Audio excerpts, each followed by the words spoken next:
February 2nd, 2011, Cairo. So funny, the pro-Mubarak rally started once he finished their speech. They were standing by. Lena called to say she saw them on the bridge. And Zamalek heading towards us now. Let them come. I'm sick of eating kosher. I miss meat and hot food. Well, at least the internet works again. Look, I see camels and horses in my lands. Coming to support? Laila, please stay back. They are carrying huge Mubarak pictures. An injured person comes, pulls root to point his camera at his blood-dripping forehead. Look! Look! And look! Dead! All from Mubarak people. Molotov, you know Molotov cocktail? Fire, there. Army, nothing. Air, nothing. Come. I feel as if I'm in a nightmare or a horror film. I am safe. I went home quickly to eat, drink, shower, and do what humans do. Don't worry about me. Worry about us. We are nothing less than at a slow massacre. If you are at home while being able to join, then you are nothing less than a killer. There is no man who was not injured today somewhere on his body. And children, they were just playing in the square a few minutes earlier. February 3rd at 1:10. Like? It is not us, it is them. What crime can it be to sit and shout a bit? Join us if you can, or feel guilty for the rest of your life. Egyptian women and people around the world, if you cannot join, then just scream from your balcony, hang signs, and show solidarity. That is the least that you can do. 1:15. Like? Blankets needed. 10:12. Like? All supplies from Mohammed Mahmoud, please. Blankets, milk, and juice are the most needed now. 10:35. Like? From Dina Khalil. NGO workers, human rights activists, and journalists were arrested today. Think again if you want to give them time to September. You'll be meddling with the safety of this country's youth. 17:13. Like? For all those people who are not able to participate in the protest today, your role is to speak to the people around you about the lies of the Egyptian media. 18:14. Like? Dalila on the phone. Layla, where are you now? I'm worried. Please, go home. Please, go home. Something will happen. I feel it. No, they won't throw a bomb on you, but everyone says something is about to happen. Is the light still on in the square? Can't you just come home for me and your grandmother? Then take care.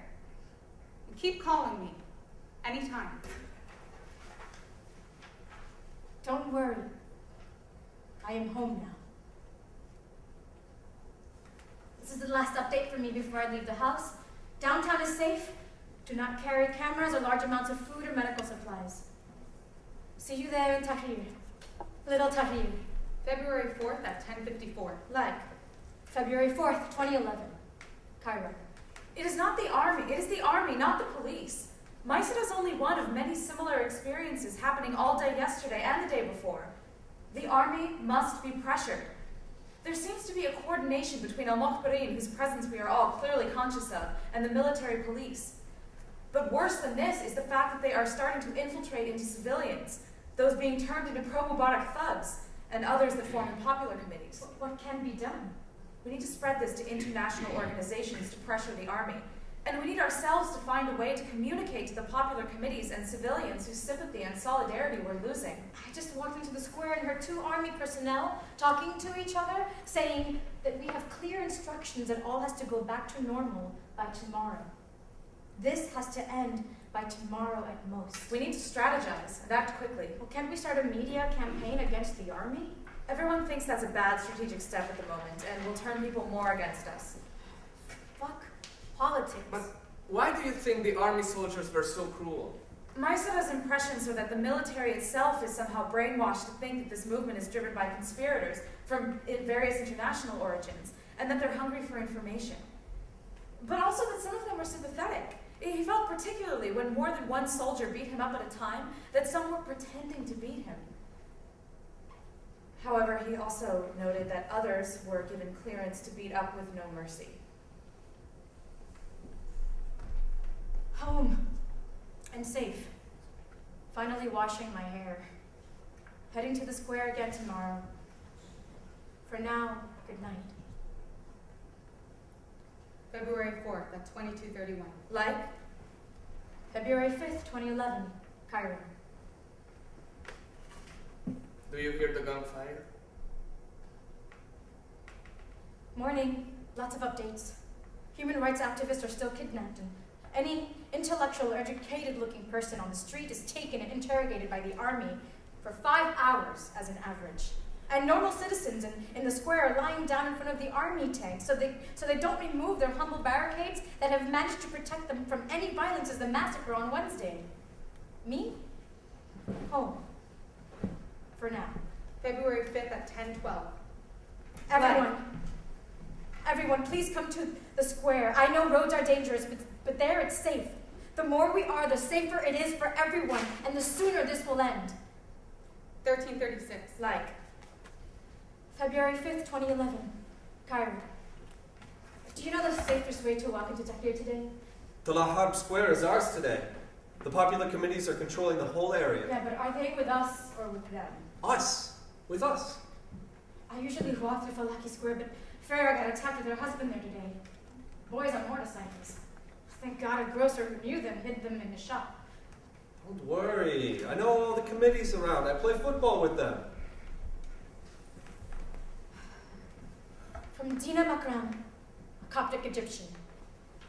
Back from Tahrir, and there are no words to describe How beautiful this place is. Watching the media now, and so angry with all of them. They only interview bearded men and wounded people. Trying to put pictures now, but lost iPhone cable. I can tell you, it is not chaos. It is not Muslim Brotherhood. This is the most inclusive and organized space I've been to in Egypt. February 5th at 15:28. Like. And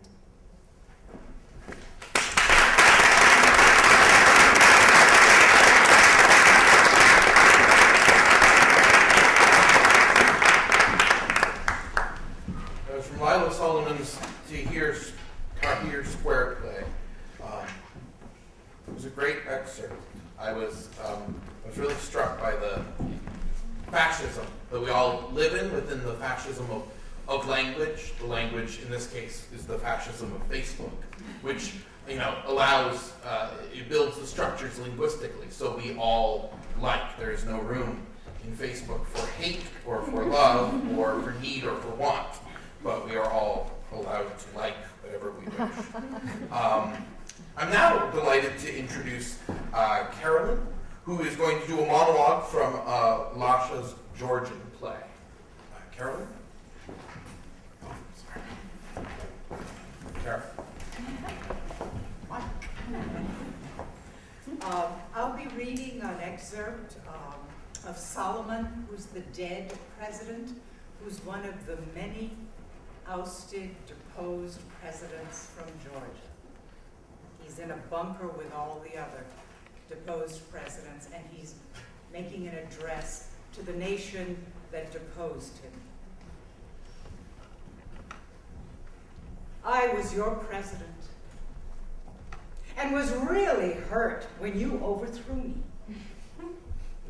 You broke my heart. You completely discarded my feelings. You made me plead for the second tour. I didn't deserve it, none of it.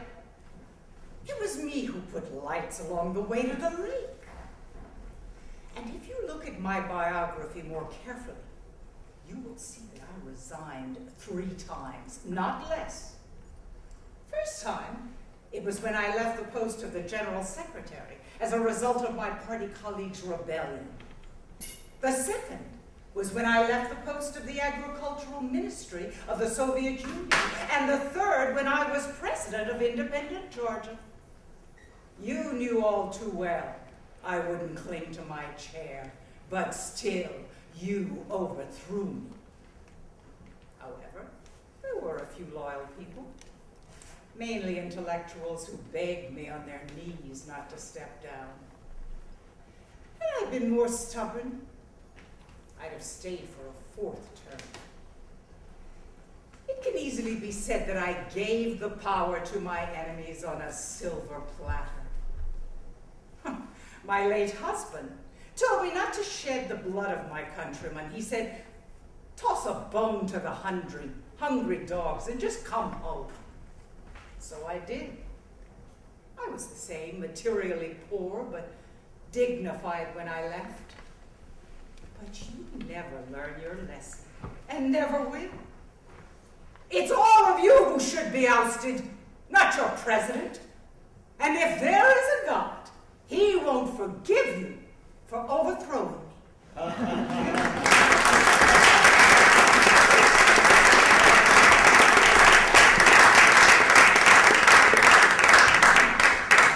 Fantastic.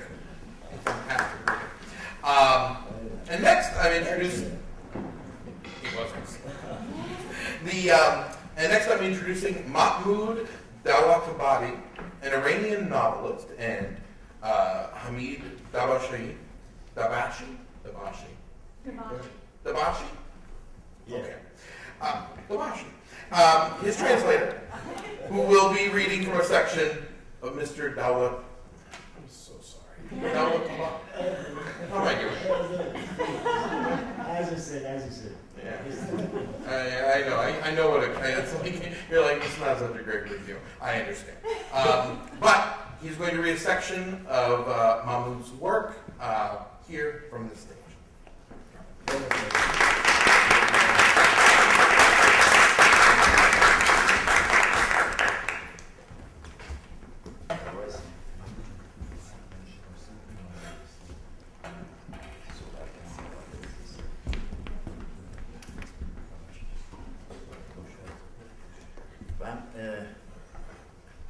هنرمندان تئاتر رو واقعا ستایش میکنم. انقدر که من این مردم رو دوست دارم، نمیدونم چجوری خودم رو بیان کنم برای هنرپیشگان تئاتر و کارورزانم.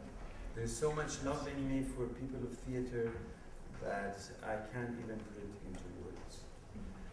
این فضا خیلی شاد و خیلی زیباست واقعا. خیلی برای من یه هیجان تازه‌ای پدید آورد. This is a very exciting and beautiful scene for me and has generated lots of excitement in me. اینجا هیچ کس افسرده نیست. Nobody is sad here. من خیلی خوشحالم از این بابت. I'm very happy to see that. برای که من شخصا فکر میکنم که بیش از 30 سال است که دچارم و امیدوارم که لیلا و بعد از اون دچار اون چی که من شدم نشم. Because I have been afflicted for more than 30 years and I wish and hope and pray that Laila will not have to go through what I went through. گفت که عشق آسان نمود اول ولی افتاد مشکل ها. Quoting a poem of Hafez, love initially appeared very easy and then trouble began. قدرت مداران ما رو ویل نمی‌کنند. Those in power will not let us go. و ما معصوم هستیم در مقابل اونها. And we are innocent next to those in power. من نمیخوام فضای شاد اینجا رو به هم بزنم واقعا. I don't wish to dilute the happy environment and karma in this place. ولی با خوندن این قطعه از داستان ممکن است که فضا عوض بشه. But by reading the passage that I'm going to read for you, the atmosphere will change. اجازه میخوام که تشکر بکنم از پن امریکا که منو دعوت کرده. I want to express my gratitude to PEN America for inviting me. از میبل هاوس که منو دعوت کرده. My publisher Middle House for extending their invitation to me. از مسئولان دانشگاه که من اینجا هستم در خدمت آقای دکتر دباشی. From the people in a position of authority in this university. و این کسی نباید قصه‌دار بشه بره قبل از شروع خوندن. And if somebody doesn't wish to be sad, please leave.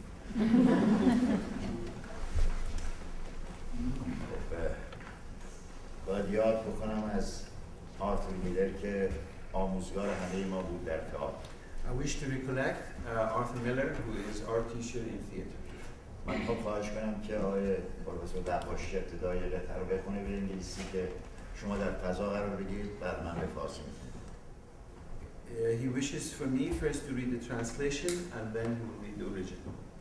The passage is from this novel, The Colonel, that is going to be released next week in its English translation. The German translation appeared last year in Switzerland. The original Persian is under censorship and has not been given permission to be published.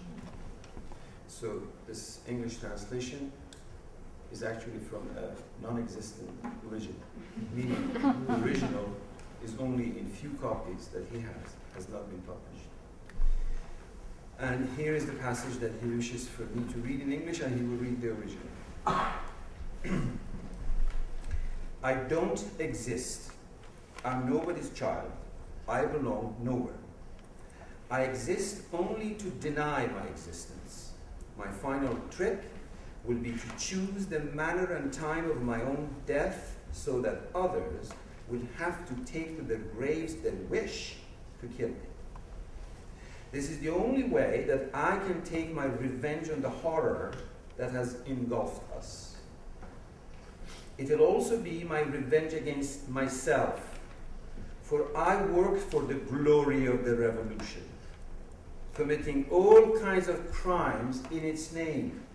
In fact, the only crime I had nothing to do with was the one involving the blood-stained knife. At first, the colonel could not take Amir seriously, and he ascribed the boy's ravings to his fragile mental condition. But in a strange way, he gradually began to grasp their meaning. He would never have believed that the day would come when, as a father, he would accept his son's judgment without the mirror. Revenge. Amir was always emphasizing the word revenge, the word whose proper meaning, at least from Amir's point of view, was a long way from the colonel's view of it. Father, the tragedy is this. They say that the servants whom the Almighty loves, he kills. And I see that our country kills those who love it the most. In this country, committing suicide, they get under your skin. They use you to speak for them and in your name, then they kill you, crying salvation and welfare. They drag you to destruction. Your servants, people like you were once, are destroying you. First, they denounce you with their eyes, then they falsify your identity with their tongues, and finally, they shred you with their teeth. And then you hear a terrible cry coming from the herd of gullible fellow travelers, which sends a shiver down your spine. A chant that has been dinned into them. Kill them. Tear them apart. Your number one enemy is the brother who shared your mother's milk. There is a snake in your bosom. Smash its head in. Your own children are snakes. Your sister and your mother. Your own kith and kin. The whole generation of your youth. Even your friends. If anyone dares to laugh, smash his teeth in. Laughing is counted as treason. Mourning and lamentation are now the order of the day. You're allowed to lament your own innocence, your own stupidity, and your own perfidy, and join in the general chorus of wailing. This pantomime delights the seekers after vengeance. It gives them the chance to laugh at their victims. All that remains are hollow creatures who have capitulated and who accept the most lethal sickness as normal. When those after us come to judge us, they will say, our forebears were people who lied to themselves, who believed their own lies and sacrificed themselves to them. And if they ever doubted their beliefs, they were lined up, and it was off with their heads.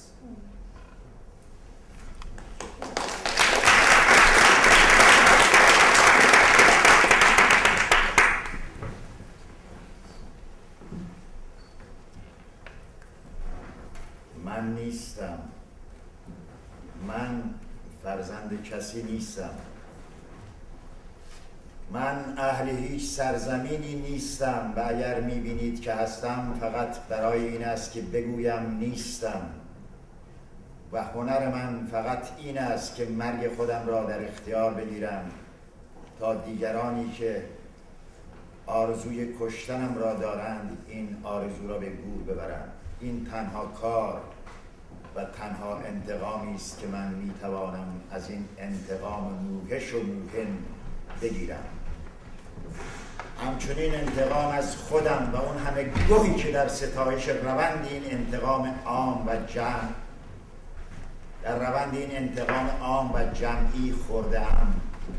انتقام از دست‌ها و زبان آلوده‌ام که مرا در بسیاری جنایات سهیم کرده است بی آنکه من جنایتی با آن کارد خونین مرتکب شده باشم. پدر، چه فاجعه‌ای! شنیدم خداوند بندگانی را که بسیار دوست می‌دارد می‌کشد. شنیدم که خداوند بندگانی را که بسیار دوست می‌دارد می‌کشد و می‌بینم و پیش از این هم دیده شده که مملکت ما فرزندانی را که بسیار دوستش می‌دارند می‌کشد. آیا ایران ما خود خودکشی است؟ نه، یا هر خری میتواند بفهمد. چه فاجعه‌ای! چه فاجعه سهمناکی در پوست تو فرو میروند، به زبان تو حرف میزنند و تو را به نام تو میکشند. تباهی، تباهی. زیر عنوان نجات و عافیت تباه میشوی. غلامان، همانها که مثل خود تو بودند نابودت میکنند. ابتدا با نگاه هاشان رسوا میشوی، بعد با زبانشان جعل هویت و سپس با دندانهاشان تکه پاره میشوی و ناگهان صداهای عجیب از گله غلامان برمیخیزد که رعشه بر تنت میاندازد. صدایی که ایها دیگر صدای خود نیست و دیگر کار از کار گذشته است، چون با آنها تلقین شده که بکشیدش. بدریدشان. دشمن شماره یک شما همان برادری است که با او از یک پستان شیر خورده اید. مار در آستین خودتان است، سرش را بکوبید. مار همان فرزندتان، همان خواهر و مادرتان، همان قوم و خویش خودتان، همان نسل خود و همان جوان خودتان است. پس نسل‌ها را بکشید، زندگی را بکشید، جوانی را بکشید. او دارد میخندد. دندانهایش را خرد کن و دیگر خندیدن خیانت شمرده می شود. گریه و سوگ گل می کند و تو مجاز هستی که بر مظلومیت خود و در واقع بر جهل و مظلومیت رذیلانه خود گریه جمعی را آغاز کنی و این خنده‌بارترین مضحکه به مذاق چهره‌های انتقام است که در نهایت سادگی به ریش تمام مردمان ساده دل دنیا، به ریش تمام قربانیان خود میخندد.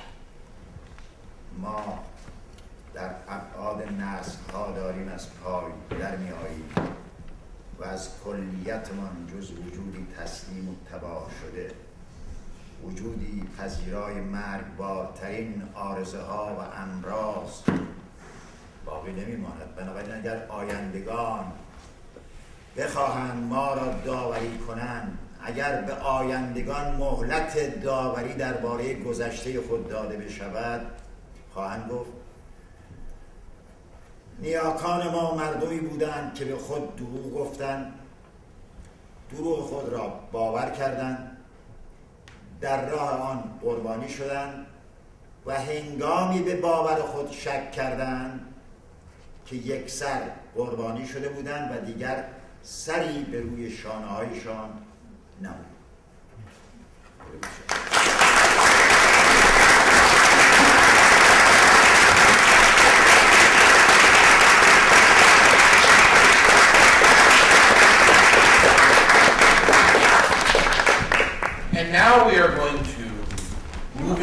panel discussion. How does this? All these chairs move forward. All right. Does that change? These chairs move forward. The power of theater. Seamlessly.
So to start off this conversation, I thought that I would start by bringing up something that I think is known to everyone who works in the theater, which is that theater is hard. It's this difficult undertaking where we make things happen in a space, and then there's always, out of necessity, only a certain number of people who can see the space, and then even to get the people in to see the show is so difficult.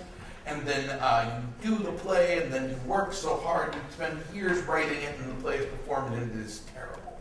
And then you work again, and you try to refine it. And so, I guess to start with, what is it about this form that draws people to want to meld the desire to create revolutionary work? Like, what is it about the theater that suggested it to all of you?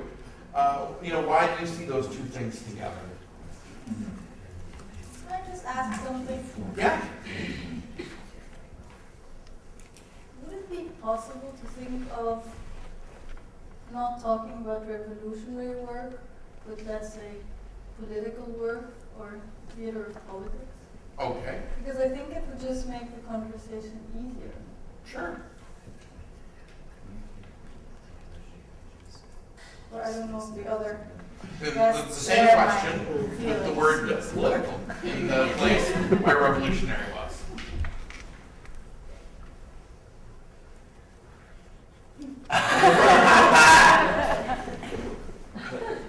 So I'm supposed to start because I don't know. It does seem like you were getting on the horse to go somewhere. No, it's just I think I don't know. I have the feeling in general the word of revolution is much more heavy. Would be heavier on our backs and our tummies, I would feel. And thinking before last year, I never imagined my work to be ever called revolutionary. I don't know if it's due to self-esteem or if it's just global thought, but it's just this feeling. I think I don't know about other people, but I know that it's I work on what I feel is necessary to me, and what I feel is in a way in tune with my obsessions or concerns, and that's the important thing. There's something I feel I need to say, or this I feel needs to be discussed, as you so well put, in an area where people are together somewhere. And it could be that at other times it was less discussed, or there was less chance to be in an assembly discussing it. And the tool I have for that is either writing or directing theater. But I don't know if it's the strongest or the most direct or the most necessary, but this is why I make it.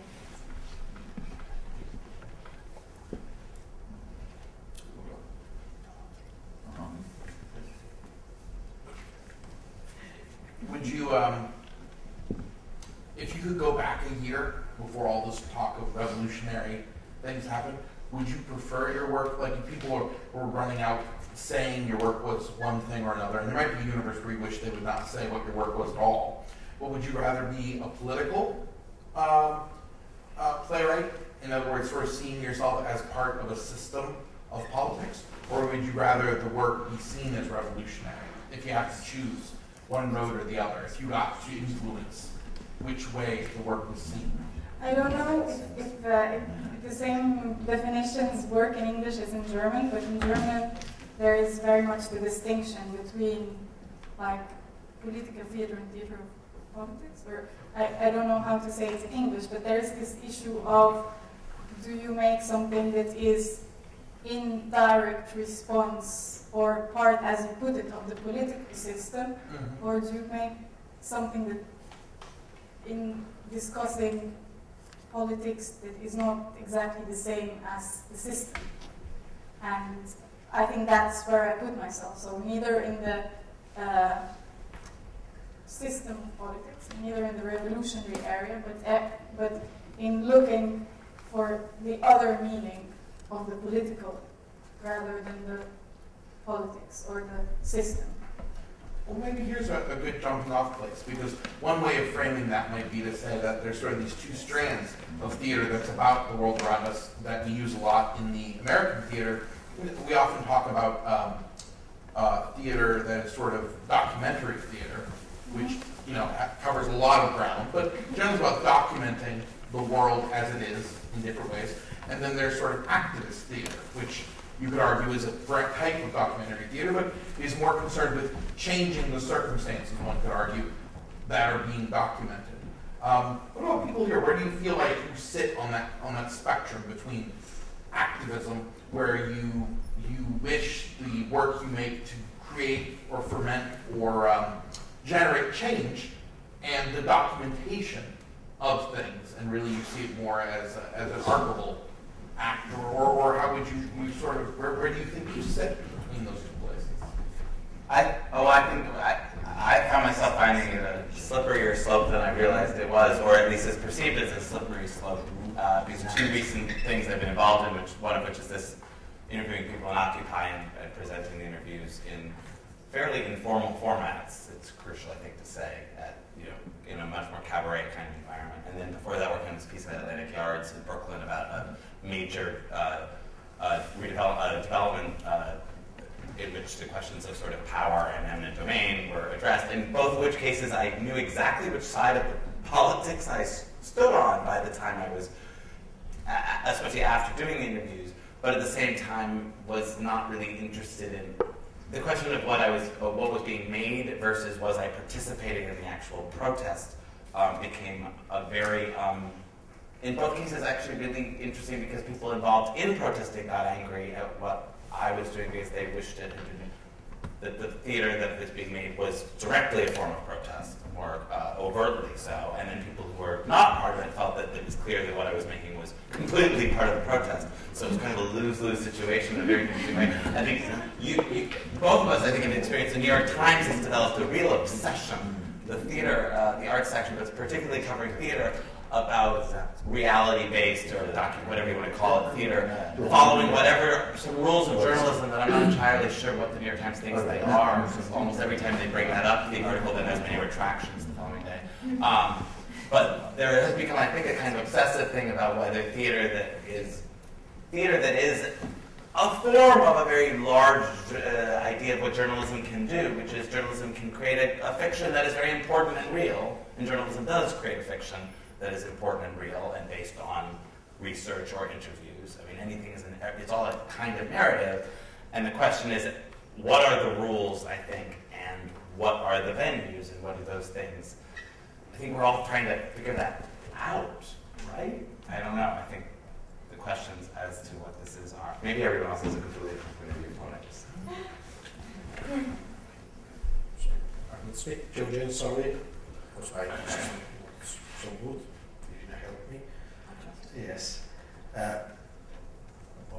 Მე ვფიქრობ, რომ ჩვენ შემთხვევაში მიგონი დღეს ასეთი რეალობაა, რომ პოლიტიკამ თეატრს წაართვა ფუნქცია.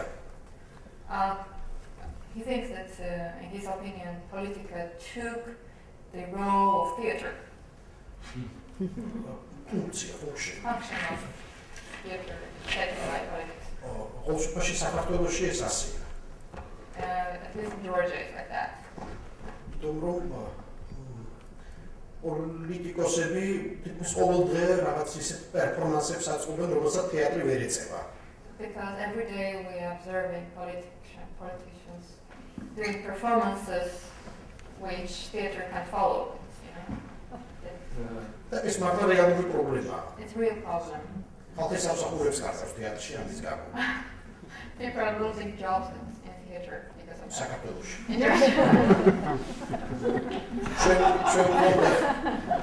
ჩვენ საბჭოთა კავშირის დანგრევის შემდეგ ჩვენ გვქონდა 4 რევოლუცია. After the collapse of Soviet Union, we had 4 revolutions in Georgia. და თავრობები ძალიან სწრაფად იცვლებოდა. Governments were changing each other very fast. მაგრამ ხალხი ძალიან ნელა. But mentality was not changing so fast. და ამ შემთხვევაში რაღაცნაირად ჩვენ ვართ მონაწილეები რეალობის, სადაც რეალურად რევოლუცია უნდა მოხდეს თვითონ ხალხში. So we are in the situation when revolution must happen in the people, inside the society.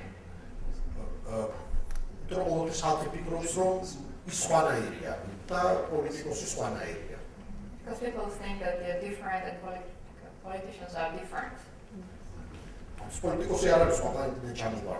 Politicians are not from other planets.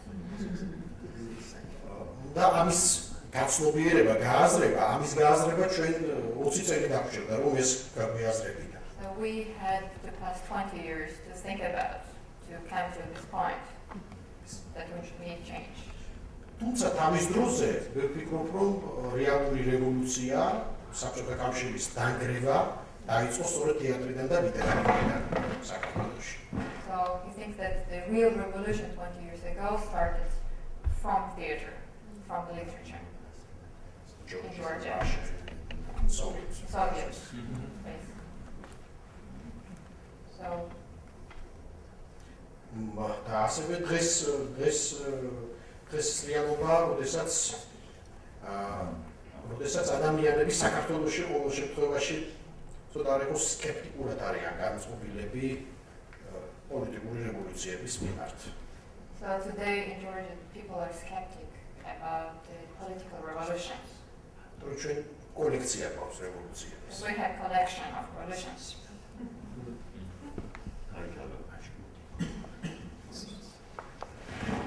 And I feel like here the feeling is, when Occupy started, I think that my feeling, I think Occupy a lot of, a really common sort of theme was almost sort of disbelief, because it had been so long, not in my lifetime, had I actually seen any movement do anything. So it was almost like watching a lot of people wake up very slowly from a deep slumber, which is very different than being fatigued from multiple revolutions, but has its own struggles, I think, as people try to wake up. Were you going to say something? Okay, and that's fine. It's also a right not to speak.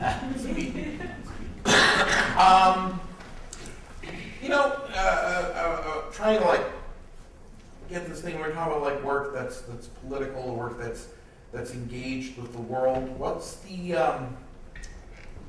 What are the struggles people here have faced, working on this work? What's the price of doing this kind of work for you? Aside from technology, he's been silenced. He's been silenced. I'm so glad they saw that. Sorry. Oh, no, sorry at all. Don't be sorry at all. I'm a big fan of prop comedy. It's very fun.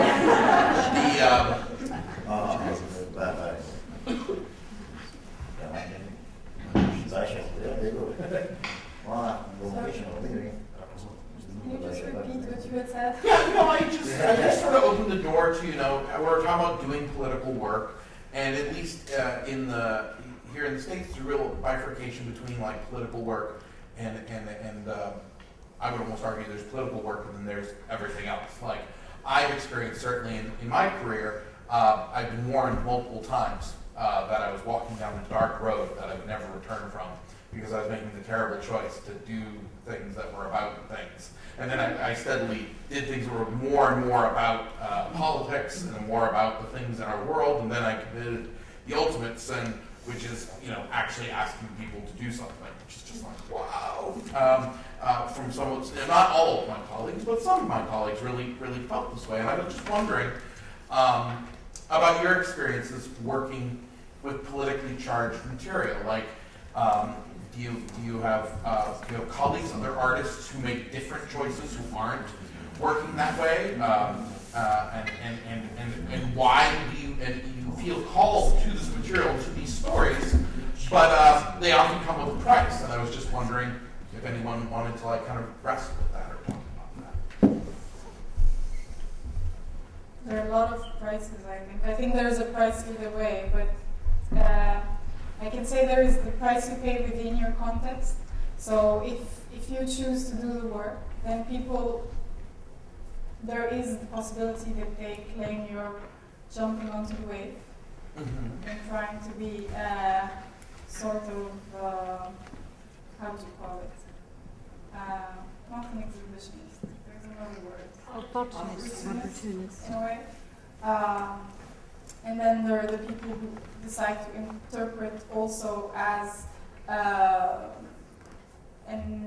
nationalistic work in a very negative shadow, I would say, which is also not necessarily what you would like your work to be coined as. And then from outside, there are people who then also coin you with things you would not like to be called, which is, for example, doing revolutionary theater, or if you say you are doing something, then they decide to give it other names, etc., and always coin you in that corner in relation to the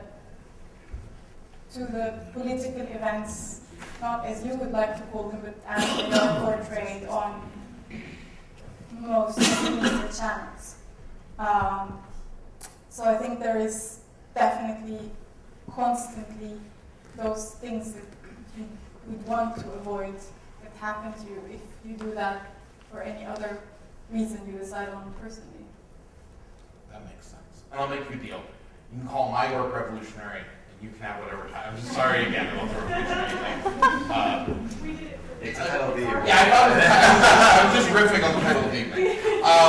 But maybe this is a good point. We'll open up to questions from our esteemed audience. And if you want to raise a hand, then I can point at you. This will be the universally recognized signal that then you could ask your question of different people and you can respond in something.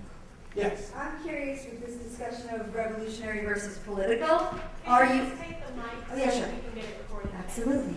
The question, or the debate rather, on revolutionary versus political. Are your works often spoken at, or do you appear often at a political or revolutionary type forum like this? What do you mean type form? Such as is your work often featured as political work, or is your work often featured as revolutionary work, or is it featured just as a piece of theater?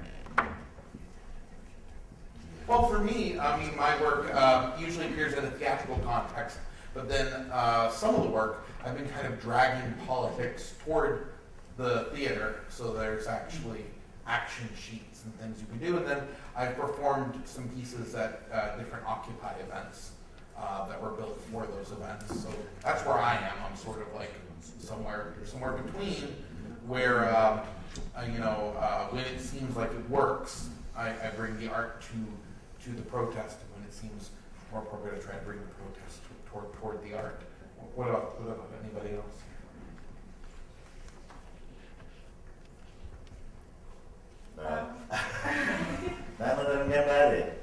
All I said is yes. Okay. Please. No, go ahead. Me? Yes. خب وقتی که تاقیه نباشه تئاتر کجا میبریم؟ So what would you do? Where do you take theater if there is no rebellion, there is no revolution? Then what would happen to theater then? Oh, it looks like the American theater system. Sorry, that's an inside joke. What I think happens then is it behooves us to look for the revolution, the rebellion that needs to happen, and I don't think that always happens. I think that instead we get very complacent. I mean, the truth is there are so many things that are not that require us to struggle against, just to find humanity. That there's, I mean, it would be nice to be in a world where we're actually like, whew, there's nothing left.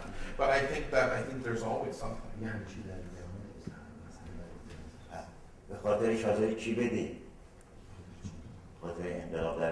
And then what are you willing to sacrifice for that revolution to happen? For me, my reputation. Other people make other choices. For us, it was death. I am lucky that in my cultural context, that was not on the table, because some people would have taken it. اگر که به همین باشم برای همین گفتم که شما همجوری میگید انقلاب در انقلاب و بهتر و این حرفا به خاطر کتاب ناظر بدید. So when you talk about revolution, the question is what price are you willing to pay? من تئاتر انقلابی هم داشتم. I've had revolutionary theater. من در عمر این 70 سالم به نظرم 7000 کار انجام دادم. I've lived for more than 70 years and I've done 7,000 kinds of work. One of them has been revolutionary theater. ما در ایران در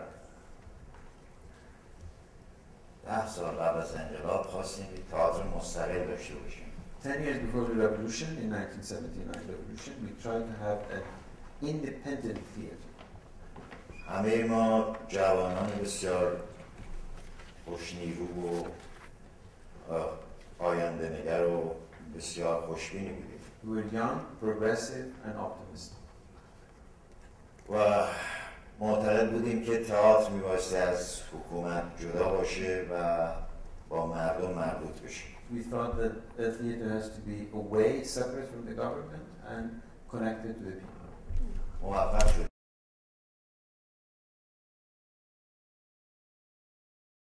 Halls to watch our theaters, whereas official governmental sponsored theaters had nobody would show up. شبی که حادثه درویشی ما اجرا می‌کردیم، من در انجمن ایران امریکا در سالن انجمن ایران امریکا اجرا می‌کردم در سالن وزرا. من یه لحظه که با پرسنل صحبت می‌کردم، افسر ناظر رو می‌کردم، چشم افتاد ته صحنه دیدم همه مردم 3-4 دقیقه وایسادن. When we were provocative, در سال مثلا 51 in 1971, 72, when we were staging the incident in Vichy, I looked and there were standing room only in the theater. و این استقبال عجیبی که مردم از تئاتر ما میکردن، انجمن تئاتر ایران، اسمش انجمن تئاتر ایران بود که پیشنهاد من بود، پذیرفته شد، همه رو بهت زده کرده بود. اینا چیکار مگه میکنن؟ People were surprised that the kind of play that we were staging in the institution of the Iranian theater was so massively popular. و ما کار خاصی نمیکردیم، ما آدمای شریفی بودیم، ما پول نمیخواستیم در بیاریم، ما از عمر و جان و جوانیمون روی صحنه خرج میکردیم و همین بودیم. We were noble people. There was nothing we wanted to gain. We were investing with our livelihood and with our dignity and with our talents. و خوشبخت بودیم واقعا. We were very lucky. بعد یک شب که من از یک تئاتر مسافرتی می اومدم که این تئاتر دیگه عضو اون انجمن نبود، بنا شد آخرین اجرای ما تئاتر داشته باشیم در قزوین، در سنگرود قزوین توی معادن. گفتم من بمونم شب، فردا بچه‌ها ببینم با همسرم، هنوز سارا متولد نشده بود، 38 سال شد، و شنبه ظهر یه ماشین بیاد منو ببره سر صحنه. خب من گفتم باش ظهر یه ماشین رو شما میاره. من صبح رفتم اداره، ساعت 9 مستخدم من گفتش که فلانی 2 نفر با شما کار دارن. دانشجو میادن قبل من گفتن بگیم بیاد بالا، گفتن که نه اونا میگن شما بیاید پایین. رفتن پایین، دیدن 2 نفر 2 جوان وایسادن اونجا، گفتن که استاد ما 2 دقیقه با شما کار داریم. اولین بار لغت استاد این رو من گفتم. بعد I'm trying to get the point. گفتم که باشه چیکار کنم؟ گفتن با ما بیا. گفتم باشه. رفتم تو اتاق بغلی همکارا، گفتم که بچه‌ها مثل من دارن میبرن. بعد اونا گفتن بابا از 10 روز اصلا صحبت تو دارن میبرن. من رفتم خداحافظ. من 2 دقیقه 2 ساعت شد. The story, sorry that I had to wait to see what the point was, has to do with a traveling theater that he was involved with just before the revolution, and they were taking this piece to various places, locations, in this case to a mine field, to perform it for the laborers there. And then he asked for a day or two to be released from his role to go and visit his family. And while he was there, 2 young people were asked to come down to visit him. He said, we only want to talk to you for a couple of hours. And those couple of hours became 2 years in jail.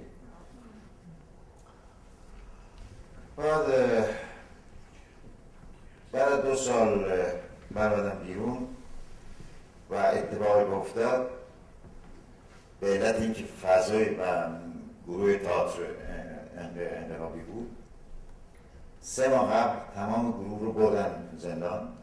And when I came out after 2 years, the condition, the environment, the atmosphere was revolutionary, and my entire theater groups was taken to jail. با اینکه من از گروه آمده بودم بیرون به علت برخورده که من با انقلابی افراطی داشتم، ولی من هرگز انقلابی افراطی نبودم. Despite the fact that I had separated from that group because they were too radical, I had never been a radical revolutionary. و اونها رو بردن زندان، 3 ماه بعد من بردن زندان. They took them to jail, and 3 months later they again took me to jail. من پسر خوب بودم، 2 سال بهم دادن. Because I was a good boy, they only gave me 2 years in jail. اوناشون بچه‌ای بد بودن، 4 تا 6 سال بهشون دادن. Because they were bad guys, they stayed in jail for 4 to 6 years. وقتی اومدم بیرون، انقلاب شد اومد بیرون، من پیشنهاد کردم سندیکای تئاتر باید درست کنیم. When we came out of the revolution happened, the Iranian Revolution 1979 happened, I proposed to them to form a new theater group. همه پذیرفتن و اومدن. They all accepted and joined. من یه پیشنهاد کردم یه فستیوال 12 شبه تئاتر گذاشتیم لاله‌زار. I proposed for us to have 12 nights of theater performance in downtown Tehran, in Lalezar neighborhood in downtown Tehran. بله، همه گروه‌ها بودن. All sorts of groups were in this. من نگاه دموکراتیک واقعا داشتم، دبیر سندیکا بودم. I was the head of the organization and I had a democratic perspective. از سیاه‌بازی روحوزی بود تا تئاتر چپ انقلابی و تا دانشجویی 12 بود. There were all sorts of theaters, traditional Iranian theater, student theaters and modern theater. شب اول فستیوال یک نفر اومد گفت من می‌خوام دولت‌آبادی رو ببینم. First night of the opening, somebody came and said, I want to see Mr. Dowlatabadi. گفتم چی می‌خواید؟ I said, what do you want? گفت می‌خوام چند تا سوال جواب بدید. He said, I have a few questions for you. گفتم امشب داره شروع میشه. Tonight is our opening night. ببین امشب بشین تئاتر رو ببین بعد صحبت کنیم. Let's sit here and watch the performance and then we talk. انقلاب شده. It's a revolution. گفتش که نه اول به سوالات من جواب بده. No, first he said you have to answer my question. من به سوالش جواب دادم رفت. I responded to his questions and he left. اون فستیوال که تمام شد after the festival was over, یه رفیق هنرمند من داشتم که خدا بیامرزش، مهدی فتحی. I had an artist friend, Mehdi Fatih was his name. گفت محمود این کاری که تو کردی خانه روشنان تئاتر در لاله‌زار بود. خانه روشن چیزی در یعنی دم مرگ یه چیز روشن، انسان در لحظه که میخواد بمیره توتق میکشه، یعنی روشن میشه چهرهش و بعد میمیره. He said, this, what you did was the occasion for the last gasp of your life that also enlightened the theater.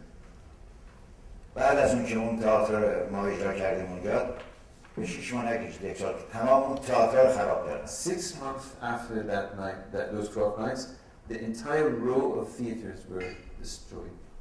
یک سال بعد نکشید از اون گروه که بودن بچه‌هایی که بین 4 تا 6 سال حبسی داشتن یکی اعدام شد.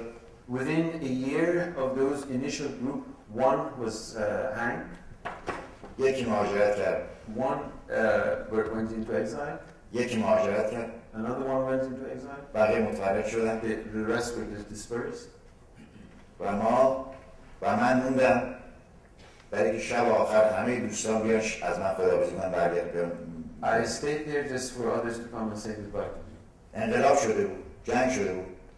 Then the revolution happened and the war, the Iran-Iraq War 1988. من در آغاز اون شب فستیوال گفتم که جنگ شده، ما هنرمندان مردم انسان دوست و صلح دوستی هستیم. الان هم دارم میگم.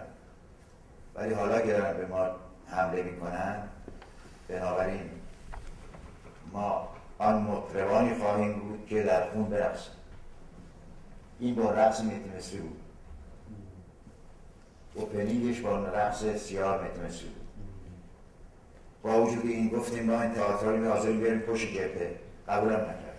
The war started and we volunteered to take our plays to the fronts, but they wouldn't let us. خب تئاتری که ما شروع کرده بودیم نمیخواست انقلابی باشه. The kind of theater we began didn't wish or want to be revolutionary. یکی از بچه‌های ما انقلابی بود، سعید، که اعدام شد. We had one of our friends, Saeed Sultanpur, was a revolutionary and he was executed. ناصر رحمانی‌شاد کارگردان ما بود. الان داره اینجا چیکار میکنه؟ قبلا که دیدمش گفت کار تعمیرات میکنه. Another person just abandoned theater altogether. رفیق دیگرم محسن یعقوبی در پاریس راننده تاکسیه. The third one drives a cab in Paris. بر اثر افسردگی شدید پسر جوانش خودش اعدام کرد. Whose son committed suicide. رفیق دیگری شاعری که در لندن است، او هم پسرش همین کار کرد. Another friend, again his son because of depression committed suicide. یکی دیگه از بچه‌های روشنفکر ما داروش بیروزایی، همه اینا بچه‌هاشون لطفات شده. They have all been their families destroyed. اینی که میگم تاوان داره انقلاب باید خوشگل نیست. This is the reason I say revolution is not just pretty, it has a price. اسمش قشنگه. The name is pretty. من هیچ دوست ندارم انقلاب. I don't like revolution. Yeah, I would like to. Yes.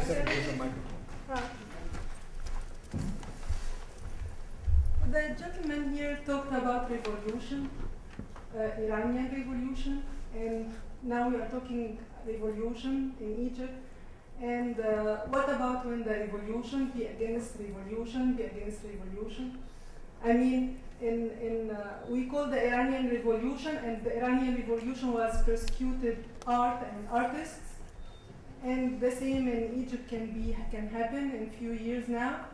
There is the revolution now, and the revolution can be led by other type of people who call themselves the revolution, but then they persecute revolutionaries, other types of revolutionaries, and I don't know how the gentleman and Laila here think about the term revolution, that art is a revolution, but there are other types of people who call themselves revolutionary that can persecute revolution and revolution.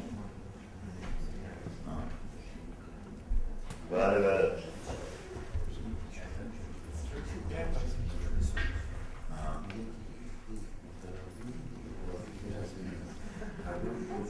Yes. Can I just say one thing? Of course. Just in response.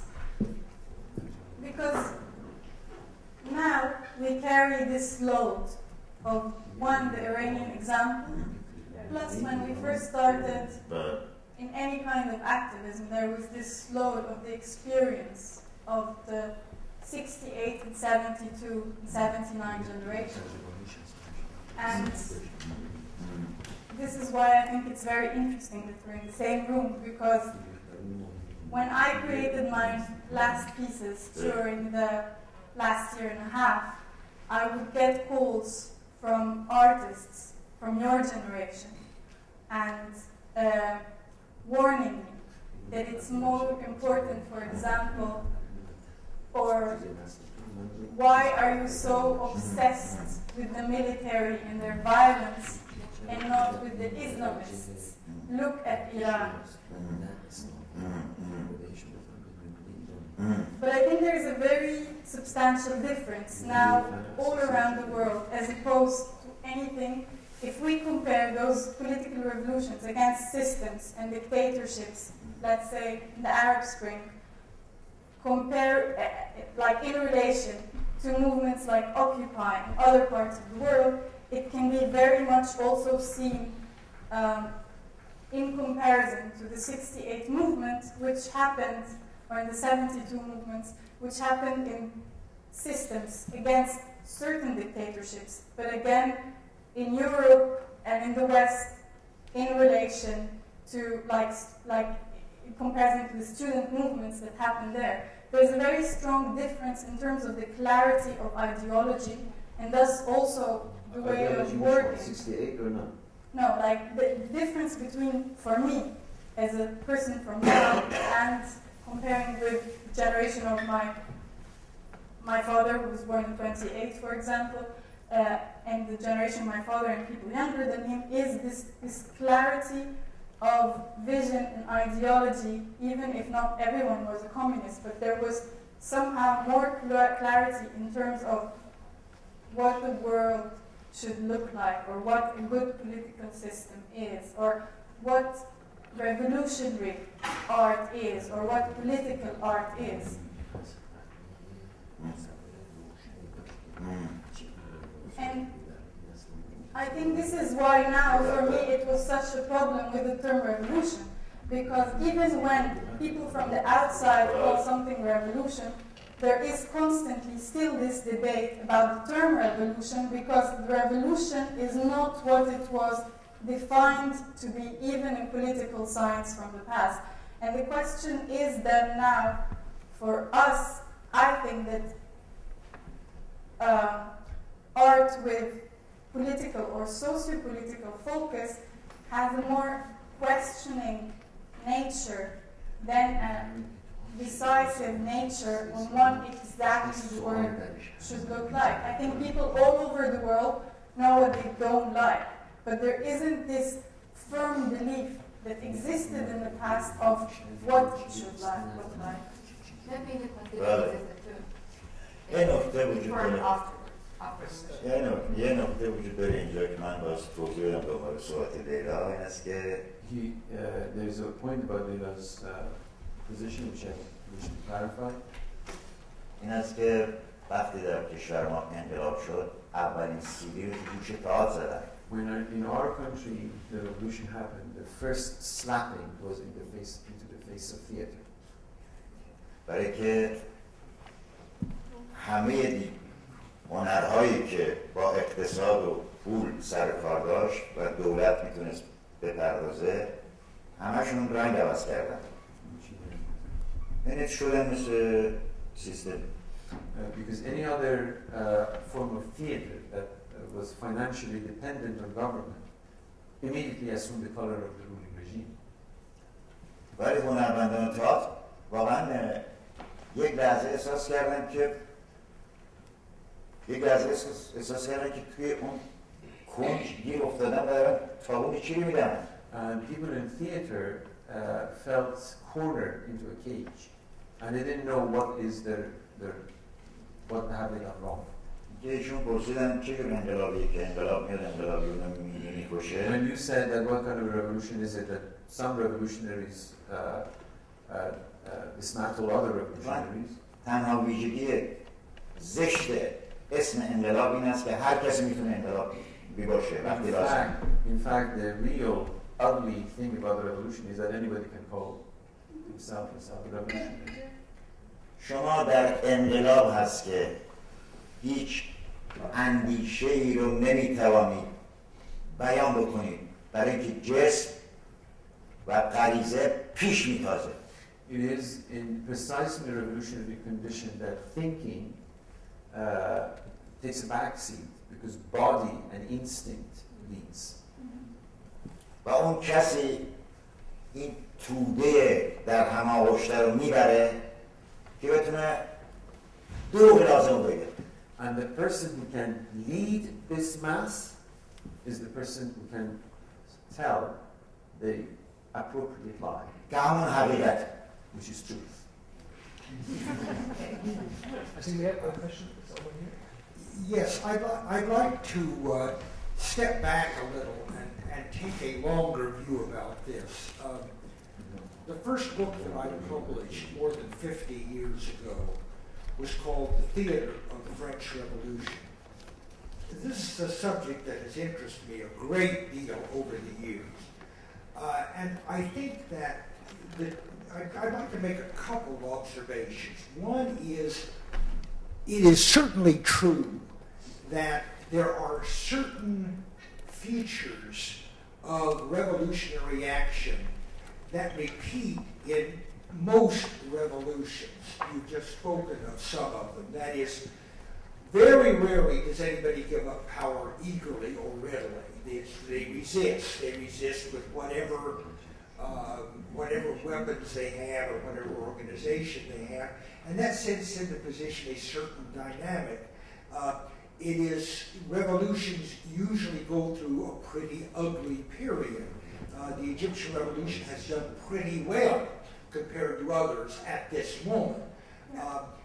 It is often the case that not the most thoughtful people or the most certainly not the most humane, educated people take over control of the French Revolution, as they did not in the French Revolution. The moderates soon got ground under. Danton had to give way to Robespierre, and ultimately along came Napoleon. Eventually, the French Revolution turned into a different kind of totalitarianism. That sometimes happens. That's what happened with the Russian Revolution. It perhaps happens more often than not. So yes, there are dangers and there are concerns in history, but having said that, I have to say the other thing that we must learn from history is that history never repeats itself. There are certain lessons that can be learned, and there are certain dangers that we should watch out for, but every situation is different. Obviously, what is different right now from any revolution up to the end of the 20th century is the different role that media play. And of course, we've talked about the Facebook and so on. The French Revolution, the American Revolution, the Russian Revolution would have been very different had they had Twitter. It's a different world we're living in now, and the dynamics are different. The powers are the same. But every revolution has its own dynamic, and if we try simply to apply a boilerplate from whatever revolution in the past we happen to be most familiar with, we're going to make very foolish mistakes. Let me go back to theater specifically. When the French Revolution came along, and when the Russian Revolution came along, they were vastly liberating for theater. Theater had been overregulated, crushed, favored by the aristocracy. It was supported, but it was supported in a certain way, just as the Shah supported the theater in his own way, in a very, everybody thought internationally, oh, the Shaw is wonderful because he loves theater. He loves Peter Brook, and so on and so on. There are, but in the French Revolution, the theater was set free. There were hundreds of new free theaters and all sorts of new movements. And the Russian Revolution inspired Meyerhold, Vrynov, the whole range of what we really think of as modern European theater came out of the Russian Revolution. On the other hand, when the British had their revolution, killed off their king and took over, and the Puritans took over, they closed down all the theaters. Does revolution help theater or hurt it? Sometimes yes, sometimes no. The important thing to realize is history is always different. Just to say also something in adding to what Dr. Martin said is that I think a very important thing to 72, and that I personally think it's very healthy to think of, is I am not undermining art and I'm not undermining theater, but it is definitely less important than 72, and it's definitely less important than centuries ago, because it is not the only direct communication people have, and there are definitely, it might be much more touching or strong from human to human, but on the larger scale, it's such a minimized thing, like how much people does a space take, and how much people go to that space within the larger vast of a population. That is something on a very large scale. And this is why I also think the authorities all over the world are becoming more important, and we are less important, and thus less in danger. I'm not saying censorship does not exist, but this is why, for example, activists or journalists or media people are much more persecuted than we are.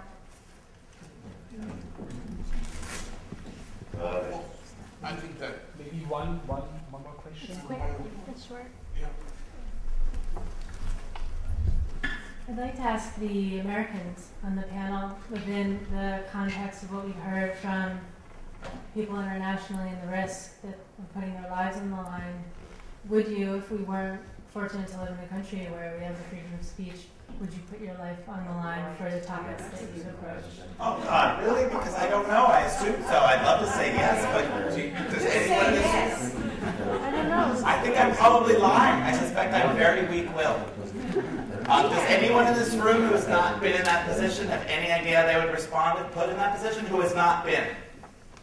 Honestly, I don't know. I love the idea of the question. Do you know?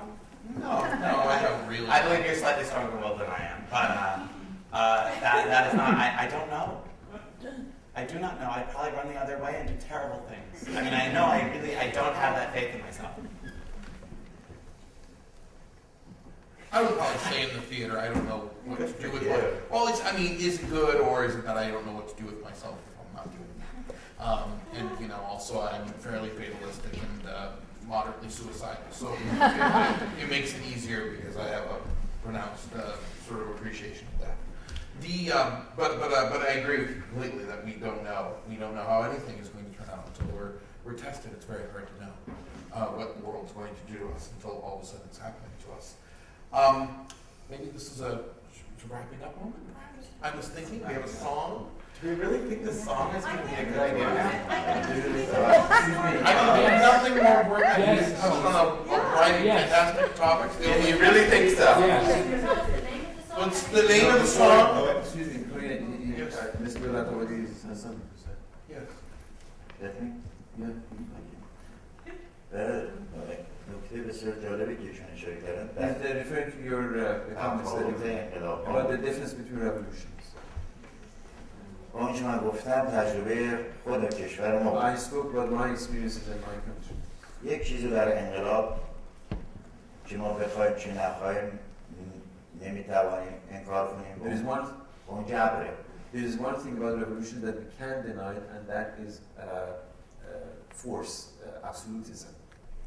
این جبره که بر ما تحمیل میشه. It is absolutism that is imposed on us. فرهیختگان یک نقشی در انقلابا ندارن. Intellectuals don't have any role in revolution. برای که فرهیخته دیوانه نیست. Because intellectuals are not mad.